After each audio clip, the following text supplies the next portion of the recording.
ज्या ठिकाणी वारे आर्द्रता घेऊन पोहोचू शकतात, ह्या पोहोचण्यासाठी ज्या प्रणाल्या तयार व्हायला पाहिजेत त्या प्रणाल्या म्हणजेच मान्सून पुढं सरकवणे होय. आणि ह्या प्रणाल्या म्हणजे कमी दाबाचे पट्टे, कमी दाबाचे आस, शियर झोन, चक्रीय वाऱ्याची स्थिती, चक्रीवादळ नाही, चक्रीय वाऱ्याची स्थिती.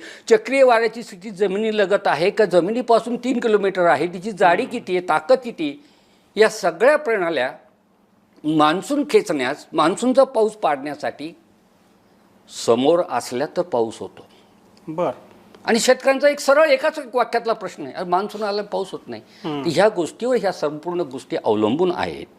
आणि ह्या घडल्या तर पाऊस होतो. मग मान्सून पुढे गेला आमच्याकडे. मग तुम्ही म्हणाल आता मान्सून महाराष्ट्र ओलांडून जाणार आहे, याचा अर्थ पुढं तो महाराष्ट्रात मग आमच्याकडे कंटिन्यूस पाऊस होणार आहे का? असं काही नाही. हां, ही घटना घडल्या तर तुमच्याकडे पाऊस होईल.